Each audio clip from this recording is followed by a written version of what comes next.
America में गिरफ्तार अफगान दहशतगर्द शरीफुल्लाह पर बाज़ाब्ता तौर पर फर्द जुर्म आयद कर दी गई। शरीफुल्लाह पर दाइश खरासान को मादी मदद फराहम करने का इल्ज़ाम आयद किया गया। शरीफुल्लाह का ताल्लुक 2021 में काबुल हवाई अड्डे पर बम धमाके और 2024 में मॉस्को कॉन्सर्ट हॉल हमले से है। डॉन अखबार की रिपोर्ट के मुताबिक शरीफुल्लाह पर एक अमरीकी कानून के तहत फर्द जुर्म आयद की गई है। ये कानून नामजद गैर मुल्की दहशतगर्द तंजीम को मादी मदद फराहम करने को जुर्म करार देता है। जुर्म साबित होने की सूरत में उसे ज्यादा से ज्यादा उम्र कैद की सजा हो सकती है।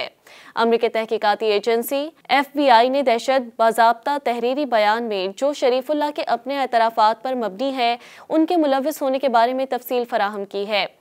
FBI के स्पेशल एजेंट सेट पार्कर के दस्तखत शुदा हलफनामे के मुताबिक शरीफुल्लाह ने काबुल एयरपोर्ट पर एबे गेट बम धमाके में बराह रास्त मदद करने का एतराफ़ किया है। मिरांडा राइट्स खत्म करने के बाद FBI के एजेंटों को एक इंटरव्यू में शरीफुल्लाह ने कहा कि उसने खुदकुश बमबार को हदफ बनाए जाने वाले इलाके तक पहुंचाने के लिए रास्तों और चौकियों की निगरानी की।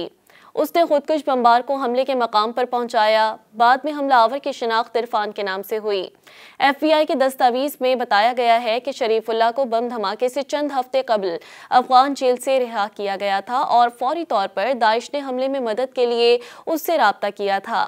इरफान को एक मोटरसाइकिल, मोबाइल फ़ोन और सिम कार्ड के लिए फंड्स फराहम किए गए थे और हमले की कार्रवाई के दौरान उसके साथ बातचीत करने के लिए एक मखसूस सोशल मीडिया प्लेटफॉर्म पर अकाउंट खोलने की हिदायत फराहम की गई। शरीफुल्लाह के मुताबिक उसने हामिद करज़ई इंटरनेशनल एयरपोर्ट के करीब हमलावर के लिए रास्ते तलाश किए और कानून नाफिज करने वाले इदारों और अमरीकी या तालिबान की चौकियों की जांच पड़ताल की। उसके बाद बमबार को इलाका छोड़ने की हिदायत की गई थी। FBI के तहरीरी बयान शरीफुल्लाह को अगरचा मास्टरमाइंड नहीं कहा गया, लेकिन उसके लॉजिस्टिक और ऑपरेशनल किरदार की तस्दीक की है।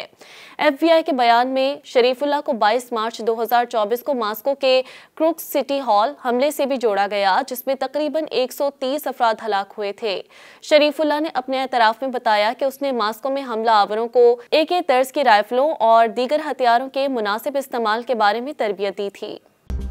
मज़ीद न्यूज़ अपडेट्स और डिजिटल स्टोरीज के लिए सब्सक्राइब करें डॉन न्यूज़ पाकिस्तान।